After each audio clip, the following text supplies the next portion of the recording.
buenas. Después de un momento de, interesante de aventura aquí con la electricidad del edificio, soy Olivia, me presento, soy una de las socias de Apple Tree. Estoy un poco afónica, así que seré muy breve. Y hoy, nada, quería presentar a Francisco Polo, que es básicamente el director de España de Change.org, que es una organización que conocemos todos, que literalmente está cambiando el mundo. Gracias a Internet y la profesión colectiva que podemos hacer, han llegado a hacer una especie de clicktivismo, ¿no? Que Francisco nos explicará cómo lo hacen, qué es lo que han conseguido hasta el día de hoy y espero que qué planes hay para el futuro. Así que, sin más, Francisco, todo tuyo. No, tengo micrófono de corbata. Bueno, yo lo primero os quiero pedir disculpas porque me tengo que ir a las 8:30 a la radio, entonces voy a intentar ser muy breve, contaros lo que os quería contar muy rápido. Generalmente no hablo tan rápido, ni estoy tan loco, porque lo que me importa es que podáis hacer preguntas y que podamos hablar sobre los asuntos que os interesen a vosotros. Así que entro en directo en materia. ¿Qué es Change.org? Change.org es la mayor plataforma de peticiones online del mundo, con más de 95 millones de usuarios en todos los países, y consiste básicamente a día de hoy en una plataforma que permite que cualquier persona pueda iniciar una campaña para cambiar las cosas que quiere ver de manera diferente. Y lo hace en 3 sencillos pasos, diciendo qué es lo que quiere cambiar, por qué es importante para esa persona cambiar eso, y escoger a una persona que es a la que le puede pedir que eso cambie. Una vez se crea la petición, en ese momento cientos, miles o cientos de miles de personas se pueden sumar a su petición para generar presión pública, para generar presión mediática, impacto que realmente acabe llevando a que se provoque ese cambio. Os decía que en el mundo tenemos 95 millones de usuarios, en España tenemos casi ya 7 millones de usuarios, y lo más importante, es que en España es el país donde Change.org tiene el mayor de los éxitos. Hemos calculado que más del 20% de los usuarios de Internet en España son usuarios de Change.org. Es una proporción que no tenemos en ningún otro país, lo cual demuestra que la verdadera marca España es la de la participación. Generalmente nos dicen, ¿no?, en la típica conversación de sobremesa, es que la gente no se moviliza, la gente no sale a la calle, la gente no hace. Bueno, nosotros, que somos una empresa tecnológica y por lo tanto medimos los resultados, nosotros lo que vemos es que en comparación con otros países, la gente se moviliza mucho más proporcionalmente que en cualquier otro lugar. Dentro del impacto y lo que, como decían en la presentación, estamos ayudando a que la gente pueda transformar el mundo. Y como somos también una empresa tecnológica, nos tomamos muy en serio el intentar medir eso, ¿no? Y ya hemos calculado que, por ejemplo, en España, de los casi 7 millones de usuarios que tenemos, son ya más de 3,5 millones de usuarios los que han experimentado victorias. Es decir, que han iniciado una petición y han ganado, o que han firmado una petición que ha ganado y han recibido un mensaje de esto que firmaste hace una semana, hace 3 o hace 3 meses, ha ganado y has contribuido a provocar ese cambio. Es decir, personas que saben que es perfectamente posible cambiar las cosas cuando se unen a través de Internet para generar esa presión pública. Y también hemos calculado que de los 95 millones que tenemos en el mundo, son ya más de 35 millones los que han experimentado esas victorias. De hecho, estamos acelerando el ritmo de victorias y ya estamos al ritmo de conseguir una victoria cada hora alrededor del mundo. Esa sería una visión general rápida de Change.org. Y entonces, lo siguiente que me gustaría contaros, a mí cuando hablo no me gusta solamente contar lo nuestro, ya he acabado la parte de publi o de descripción sobre el nuestro. Me gustaría contaros algo que creo que es un insight que hemos aprendido en Change.org y que creo que os puede servir para entender cómo ha cambiado un poquito el mundo gracias a Internet aplicado a los cambios sociales. Y cosas muy concretas que son realidades que veréis luego con algunos ejemplos. Internet y sobre todo Change.org ha cambiado la manera en la que la gente cambia las cosas en 3 aspectos fundamentales. El primero de ellos es en las personas. Hasta ahora, o hasta hace unos años, la gente que cambiaba las cosas era un tipo determinado de persona, es decir, un hombre, generalmente maduro, con una gran organización detrás o un gran movimiento de personas detrás, que tenía una serie de recursos, infraestructura, etcétera, etcétera. Generalmente un hombre blanco, etcétera, etcétera. Ese estereotipo del líder tradicional ha cambiado completamente. Hoy en día las personas que inician movimientos y que son líderes sociales son personas aparentemente desempoderadas. Una mujer en África lesbiana y que vive en un suburbio, una madre que podríamos llamar absolutamente normal, arquitecta y que no tiene ningún motivo aparente para movilizarse y que crea un movimiento que cambia las cosas en España, personas completamente alejadas de ese estereotipo tradicional de líder. ¿Y por qué ocurre eso? Bueno, pues porque Internet lo que ha hecho ha sido rebajar las barreras para convertirse en un líder. Hoy, gracias a Internet y a plataformas como Change.org, no hace falta una gran infraestructura o una gran organización detrás de una persona para que se pueda convertir en un líder de masas y en segundo lugar también lo que hace es rebajar esa barrera porque para tener el impacto que tú puedes tener hoy en día con una petición en Change.org, antes necesitabas campañas de cientos de miles o de millones de euros para poder tener ese mismo impacto. Con lo cual, el primer elemento que Internet ha transformado ha sido el rebajar las barreras y que, por lo tanto, más personas se puedan convertir en líderes sociales. El segundo de los elementos es en las causas. Si más personas están dando pasos adelante para cambiar las cosas, eso también lo que está implicando es que hay más causas por las que la gente está luchando hoy en día. Hasta ahora, de hecho, por ejemplo, hasta el año 2000, oíamos hablar de la lucha contra, por el desarrollo de los países, la lucha contra el hambre, el medio ambiente, etcétera, etcétera. 4, 5, 6, 10 grandes causas por las que luchábamos. Hoy en día esas causas se han multiplicado porque son las personas que a nivel individual inician peticiones que afectan a aspectos concretos, a lo mejor que forman parte de esos grandes problemas, pero son pequeñas cuestiones que se pueden ir ganando una a una. Y lo que nosotros creemos que es absolutamente revolucionario de esta manera de cambiar las cosas es que antes teníamos estos grandes problemas, ¿no?, de la humanidad y que no eran grandes porque fueran grandes en volumen, sino porque tienen pequeñas ramificaciones que los hacían tan complejos que esas grandes soluciones que intentábamos aportar para terminar con ellos acababan cayendo por su propio peso porque no podían enfrentarse a esas ramificaciones. Si hay alguien que se pueda enfrentar a esas pequeñas ramificaciones son las personas y eso es lo que están haciendo a través de Change.org. Una a una están secando las pequeñas raíces de esos grandes problemas y conseguirán que algún día por su propio peso caigan y por lo tanto esas grandes soluciones puedan ocupar ese lugar de una manera mucho más natural. El tercer elemento que Internet ha cambiado en la manera en la que la gente cambia las cosas es la velocidad y los efectos de esa velocidad. Conozco casos de organizaciones que a lo mejor llevaban pues 10 años o 30 años luchando en una causa y de repente lo convierten en una petición en Change.org y consiguen una victoria en tan solo 3 semanas.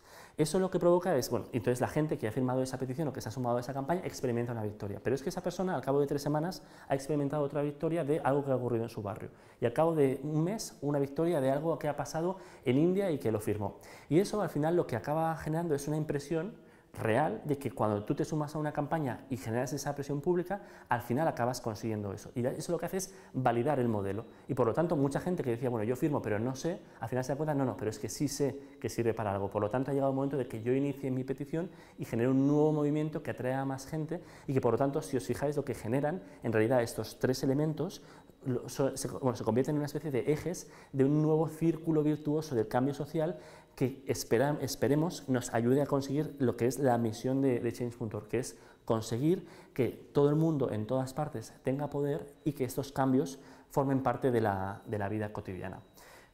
¿Me estáis siguiendo? Porque voy muy rápido. Vale.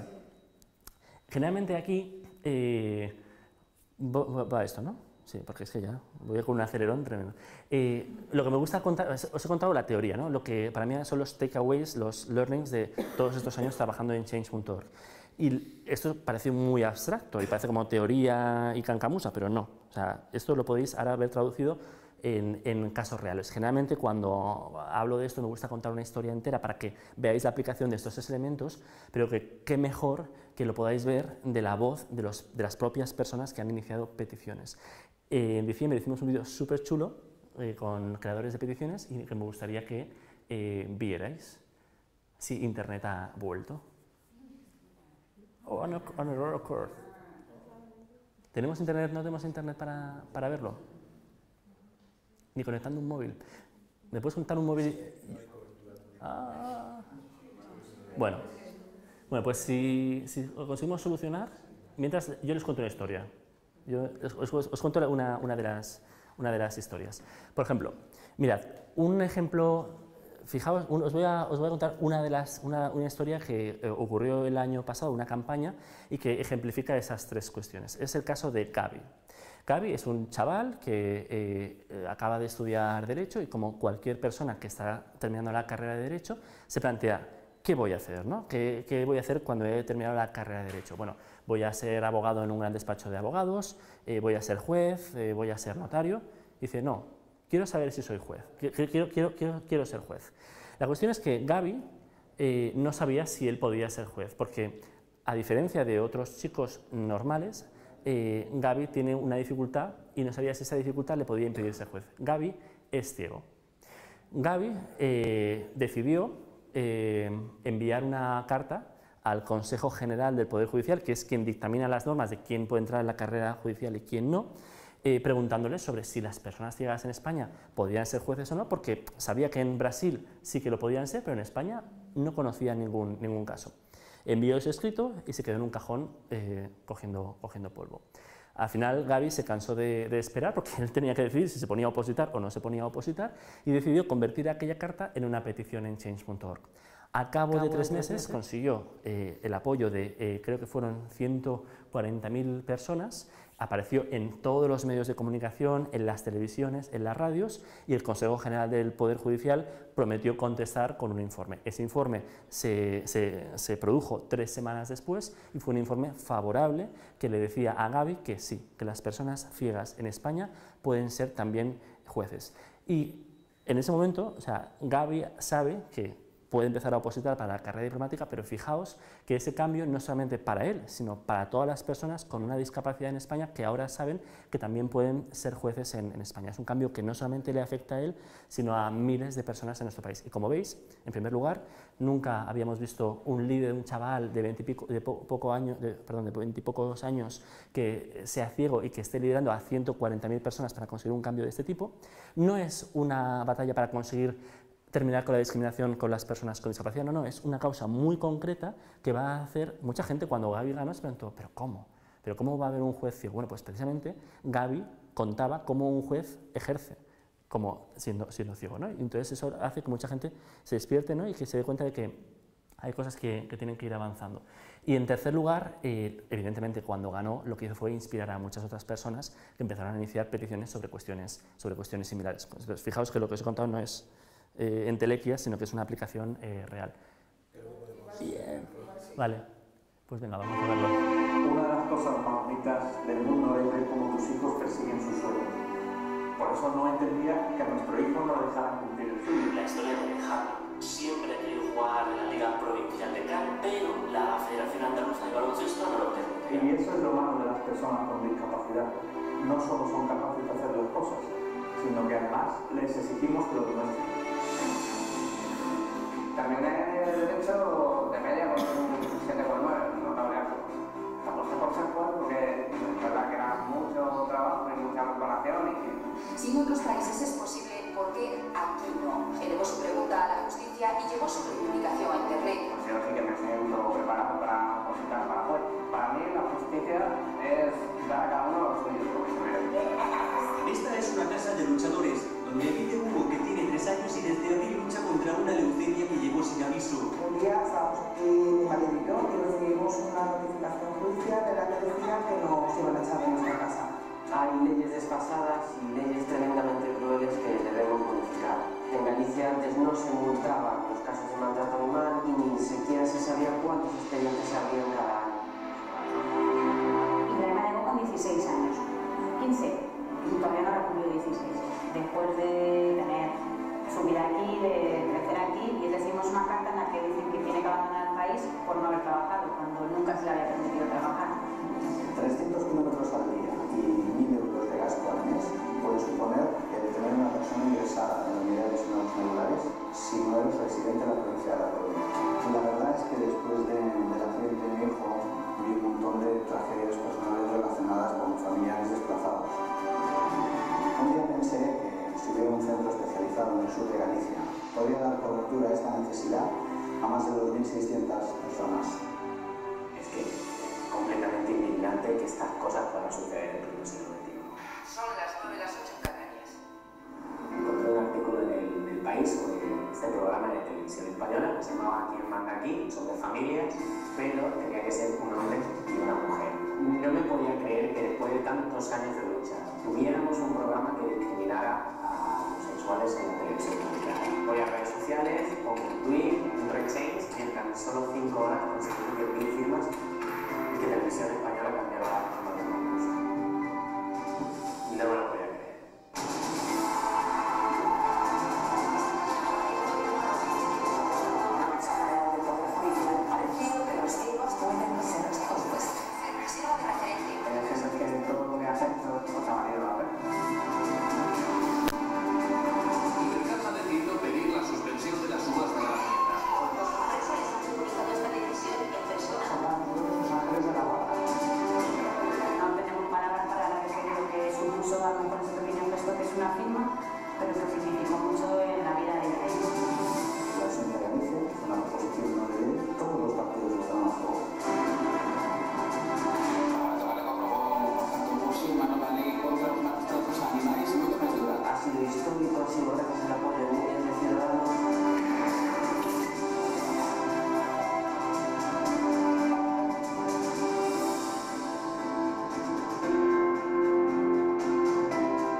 Pues lo habéis visto, ¿no? Lo que os contaba. Personas completamente alejadas del estereotipo de líder tradicional, luchando por cosas muy concretas que consiguen avances concretos y que inspiran a otras personas para iniciar nuevas campañas. La cuestión es que, como os decía, el objetivo es que la gente tenga poder y que pueda provocar los cambios que quiere ver, y esos cambios se producen cuando generalmente el que pide y el que está al otro lado se ponen de acuerdo en algo y obtienen una solución, como habéis visto en muchos de estos casos. La cuestión es que hace un par de años nos dimos cuenta de que habíamos creado un fantástico altavoz para que personas como ellos puedan alzar su voz y coger la fuerza que necesitaban para provocar esos cambios, pero sin embargo había algunos destinatarios que realmente querían prestar atención y ayudar a solucionar esa cuestión y que no habíamos creado un buen auricular para que ellos pudieran estar atentos a esas peticiones. Y decidimos ponerles solución. Y creamos una nueva herramienta que se llama Change.org para Decision Makers, que es algo extremadamente sencillo. Perfiles verificados para personas, instituciones, empresas que pueden, en primer lugar, detectar de una manera muy sencilla las peticiones en el momento en el que se crean y por lo tanto empezar a monitorizarlas y empezar a preparar una respuesta para esas peticiones. Y en segundo lugar, que les permite contestar de forma pública y directa a esas peticiones, es decir, cuando hay una petición en la plataforma, aparece la respuesta de ese decision maker, de esa empresa, de esa institución que ha contestado a la petición. Por lo tanto, la gente también en ese momento puede ver que esa petición ya tiene una respuesta y decide si quiere firmarla o no quiere firmarla. Y además la puede compartir en redes sociales, si le ha gustado, etcétera, etcétera. Y lo más importante, que esto es lo que es una killer feature de Change.org. Esa respuesta no se pierde en un stream de Facebook o en un tweet que hay gente que lo ve o no lo ve. Esa respuesta se envía por correo a todos y cada uno de los firmantes de la petición. Con lo cual hay una comunicación directa con todas las personas que habían mostrado un tremendísimo interés en solventar esa causa. La cuestión es que hemos tenido muchísimo éxito con Decision Makers en España. Tenemos figuras políticas como Xavier Trias, que fue el primer alcalde del mundo en sumarse a Decision Makers y también se ha convertido en el Decision Maker que más peticiones ha contestado. Para que os fijéis el potencial, en este caso político, que tiene, o sea, Xavier Trias lleva años contestando a peticiones, ha contestado tiene 34 peticiones abiertas y ha dado 58 respuestas. Eso es porque ha contestado varias veces a una petición, a lo mejor primero diciendo muchas gracias, voy a estudiar esto, luego para decirle, oye, estoy trabajando, y a cabo de unos meses decir, hemos hecho este cambio. En concreto, por ejemplo, recuerdo una petición dirigida a Xavier que pedía que las personas que tienen animales de compañía puedan viajar con ellos en el metro. Él empezó a tratar esa cuestión, vio que era algo absolutamente razonable y cambió las ordenanzas municipales para que las personas puedan viajar con animales de compañía. Eso, que puede parecer una cuestión menor, para miles de personas que viven en una ciudad les cambia la vida, sobre todo para aquellas personas que ven en los animales pues, parte de su familia, y poder viajar en el transporte público les cambia literalmente la manera en la que viven en la ciudad. Tengo la hipótesis o la percepción de que probablemente las personas que firmaron esa petición, que fueron unas decenas de miles, no serán los votantes naturales de Echeverrías, pero han recibido una respuesta de él diciendo gracias, he hecho lo que me has pedido, y por cierto ahora estamos en periodo electoral, con lo cual imaginaos el potencial que eso puede tener, que una persona que a lo mejor puede decidir votar por colores, decida a lo mejor votar por esa persona que realmente se preocupa por lo que yo le pido, que era algo muy concreto y que ha cambiado mi vida. Y luego también lo están utilizando organizaciones y empresas, como por ejemplo Coca-Cola, grandes compañías de seguros, bancos, etcétera, etcétera, que muchas de ellas están absolutamente inmersas en conflictos de carácter social, o de repente hay un producto que no se está comercializando de una manera que los usuarios aceptan bien. Es decir, como sabéis, hay miles de casuísticas ahí, ¿no? Y lo que está permitiendo es que, en primer lugar, estas empresas detecten estas cuestiones y que no se encuentren un día en la portada del País que hay una petición con 300.000 firmas, y que eso lleve a despidos o muchos nervios en la empresa, sino que permiten detectarlo y decir, vale, vamos a empezar a trabajar en este asunto, y sobre todo que permiten dirigirse a esas personas para contarles también su versión de la historia, ¿no? Porque a veces estas cosas no son blanco y negro, y después también el propio usuario, la gente que está utilizando Change.org, ya decidirá si quiere seguir apoyando esa campaña o no. Eso tiene un tremendísimo poder, y sobre todo cuestión reputacional. O sea, la capacidad, el mero hecho de conversar y decir, oye, muchísimas gracias por esta petición, lo estamos tratando, lo estamos investigando, o no podemos dar una respuesta, pero muchísimas gracias por tal, eso tiene un valor fantástico, y de hecho la gente contesta de una manera muy positiva, ¿no? Diciendo muchas gracias por esto. Esto es básicamente la herramienta de Decision Makers, que creo que en este foro os podía interesar conocerlo.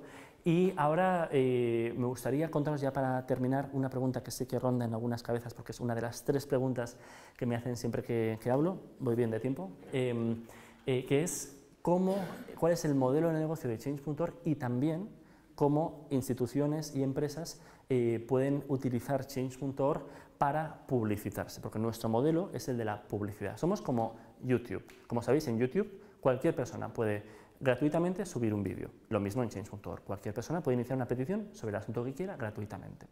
Pero si tú eres, por ejemplo, Coca-Cola, y tú quieres que tu vídeo sea visto por más personas, haces un partnership con YouTube, y entonces tu vídeo aparece recomendado después de otros vídeos, o la columna lateral, etcétera, etcétera, y pagas por ello.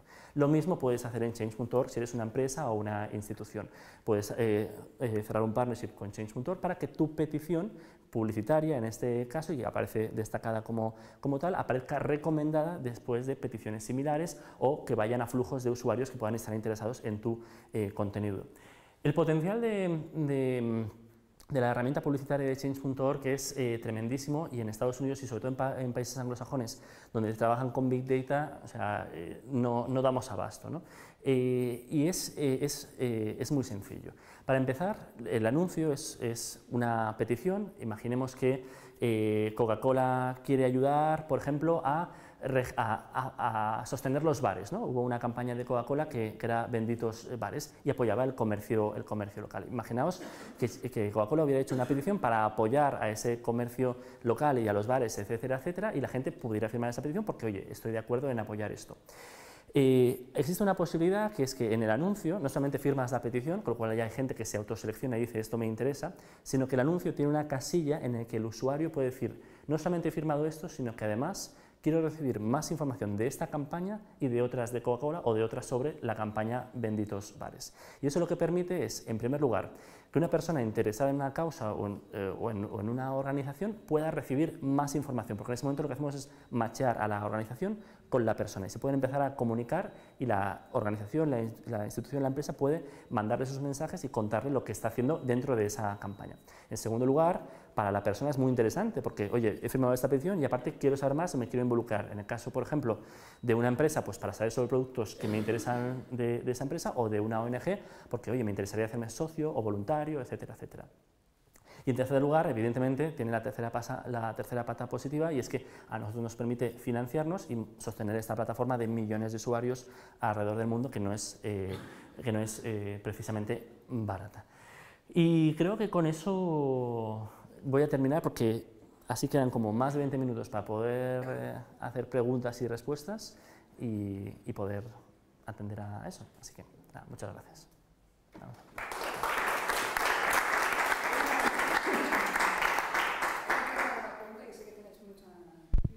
No, prisa no, yo quiero contestar bien, pero... Exacto.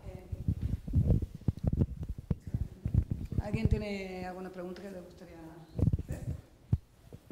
Bueno, yo, perdón si te pregunto algo que ya existe, pero es que no me suena que tengas campañas que recauden dinero.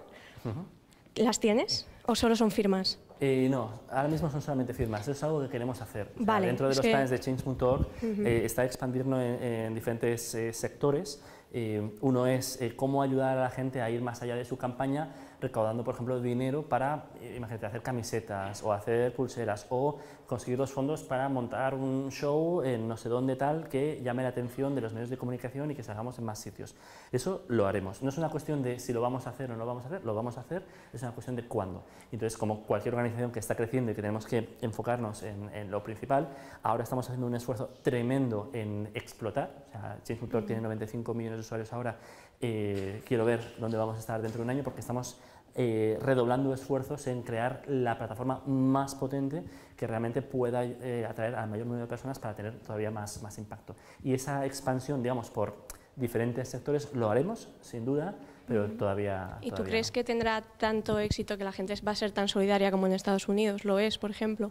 Bueno, eso es una cuestión que depende de las causas. Es decir, Change.org en eso es una plataforma muy darwiniana. Como es una plataforma abierta y cualquier persona puede iniciar una petición, la petición que quiera, también la gente crea peticiones o campañas mejores y peores. Y entonces, por lo tanto, concitan mayor apoyo de la gente y otras menos. Entonces, dependerá de cada campaña, de lo bien explicada que esté, de lo importante que sea, de lo interesante que sea esa historia personal, de cómo no solamente vamos a ayudar a esa persona, sino a un grupo mayor, y eso es lo que seguramente determinará el éxito de unas o de otras. Pero creo que poder unir el potencial de crear estas comunidades con también otras herramientas que permitan multiplicar el impacto, lo que hace es garantizar, o sea, de hecho ya lo vemos, o sea, vemos que muchos usuarios de Change.org que hacen estas campañas luego se van a otra plataforma pues, para hacer un crowdfunding. Por eso entonces, que si hay que salir fuera, pues mejor tenerlo dentro. Exacto, pues eso, por eso sabemos que llegará, la cuestión no es si lo vamos a hacer o no, sino cuándo lo haremos, y no va a ser en el corto plazo, sino que llegará en el medio, espero. Gracias. Espero.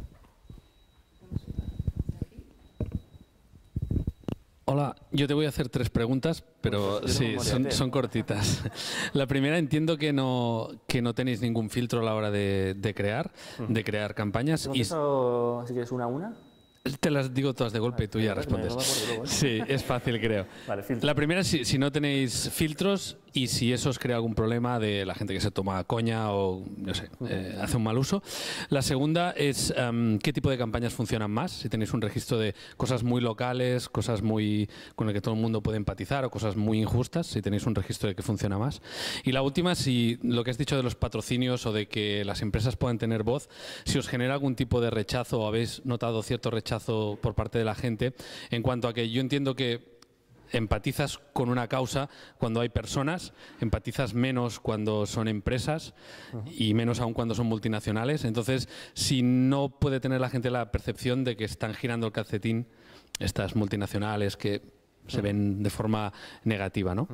Vale, la de los filtros. Lo primero, Change.org es una plataforma abierta. en la que cualquier persona puede iniciar una petición sobre lo que quiera. Con lo cual, en principio, la norma general es que no hay ningún filtro para crear esas peticiones. Es decir, no somos una plataforma para empoderar, para que la gente luche por los animales o por tal. No, no, somos una plataforma abierta donde cualquiera puede iniciar una petición sobre la cosa que puede parecer más ridícula o la cosa que puede parecer la más importante. Y eso es porque esa es la única manera de ser que podemos tener si lo que queremos es conseguir nuestra misión, que es empoderar a todo el mundo en todas partes. Si censuráramos cosas, no estaríamos empoderando a todo el mundo y menos en todas partes. Con lo cual, sí. Dicho eso, evidentemente, como cualquier plataforma de Internet, tenemos una serie de líneas rojas muy similares a las que puede tener plataformas como Facebook, Twitter, YouTube o Google, que básicamente son pues, que no puedes crear una petición que en sí misma sea un delito. Eso no está permitido en la plataforma. Que generen discurso del odio contra grupos de personas por razón de raza, sexo, religión, etcétera, etcétera. O por ejemplo, peticiones que estén creadas para generar bullying, acoso escolar pues, contra un niño. Pero fuera de eso, el resto está permitido dentro de la plataforma. Y lo que decías en plan, bueno, entonces eso lo que hace es que haya muchas peticiones y que la gente se lo tome a coña.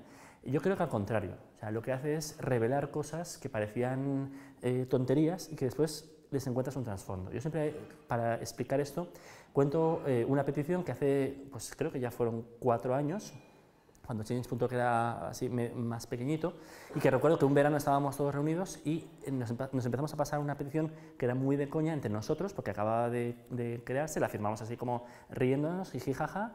Al cabo de 3 meses había aparecido en todos los periódicos del mundo, había aparecido en muchísimos periódicos, en muchísimas televisiones, y era una petición que le pedía muy seriamente a Barrio Sésamo que por favor que Epi y Blas salieran de una vez del armario. Claro, entonces tú te ríes, o sea, os reís, pero la cuestión es que cuando tú firmas la petición y luego te das cuenta, bueno, ¿y por qué nos reímos? Si en muchos países occidentales tomamos con total naturalidad ya que el matrimonio es igualitario y que no hay que discriminar a personas por su sexo cuando acceden al matrimonio, ¿por qué no hay ejemplos de parejas gays en la educación infantil, en los dibujos, en los tal, ¿no? Y entonces te lo planteas, si nosotros lo vemos como normal, ¿por qué tiene que ser algo agresivo o nocivo ahí, ¿no? ¿Y por qué no podrían salir del armario? Y te lleva a reflexiones mucho más serias, ¿no? Y que, pues eso es lo virtuoso, ¿no? De tener una plataforma abierta. Ya me he olvidado de la segunda. ¿La segunda era qué tipo de campañas tenías? Sí. Por ejemplo, en España las peticiones que más movilizan a la gente son en primer lugar las relacionadas con justicia económica, desahucios, este tipo de cuestiones. Luego la cuestión de los animales, y esa es una causa escondida. O sea, esto es tremendo. O sea, no hay ni un solo partido político en España que haya prometido aprobar una ley de protección animal. Estoy convencido que el partido que lo haga se llevaría el gato al agua, porque es una cosa que moviliza a los españoles tremendamente y que no aparece. Eso es también lo fantástico de trabajar con datos, ¿no? Porque ves lo que realmente le interesa a la gente y lo que no. O sea, que puedes trabajar con lo que realmente conecta con la gente.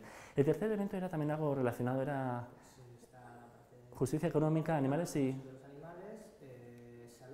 y salud, cuestiones de salud, o sea, todo el acceso a la sanidad pública, los recortes, etcétera, etcétera. Eso también moviliza muchísimo a la gente en España. Esas serían las 3 causas en España. Y la última pregunta es si los patrocinios pueden hacer como que las empresas giren. Claro, depende. O sea, mira, por ejemplo, incluso con el uso de decision makers, o sea, hay que ser inteligente a la hora de utilizar estas cosas. Entonces, si tú eres el PSOE, que es un decision maker, y tienes una petición con más de 200.000 firmas que te pide cuotas progresivas para los autónomos, que es una cosa de cajón y que seguramente estaban de acuerdo, etcétera, etcétera, y llevas un año que está esa petición y no has contestado, no contestes en medio de una campaña electoral, porque evidentemente pasa lo que les ha pasado esta noche, que se les ha echado la gente encima diciendo no me lo creo, estamos en campaña electoral, o sea, hay que utilizarlo con inteligencia. Pero también hay marcas que, por ejemplo, han sabido convertirse muy bien en una love brand y que eso lo podrían estar haciendo también en Change.org perfectamente. Por ejemplo, ahora me ha ocurrido Dove, que hace todas estas campañas por la diversidad y la aceptación de los diferentes cuerpos de las mujeres y en cualquier caso una lucha por la diversidad que es muy necesaria. Y sería fantástico ver pues, a empresas como DAF conectando con las personas que realmente empatizan con ese mensaje. Y no necesariamente un mensaje de ese tipo tiene que ser falso. Hay empresas que realmente cumplen una función social y que se creen eso, ¿no? Y que, fantástico, quieren vender más jabones, pero están al mismo tiempo haciendo que pensemos, es maravilloso. Compatibilizar las dos cosas es maravilloso y lo pueden hacer. Entonces, dependerá de cada marca y de cada mensaje y de cada contexto, ¿no? Y hay que hacerlo siempre inteligentemente. Eso es lo que veo. ¿Qué más? Me tenéis que preguntar porque he ido rápido para que me queden 15 minutos. O sea, Pues perfecto, pues muchísimas gracias, sobre todo a ti, Francisco, por toda la información y todo lo que estáis haciendo, por el cambio que estáis consiguiendo, y gracias a todos por venir. Ahora, como sabéis, como siempre, tenemos un pequeño aperitivo aquí fuera, algo fresquito porque hace calor, y tú, hasta que tienes tiempo para tomar algo. Ahí podemos charlar tranquilamente. Muchas gracias. Venga, perfecto.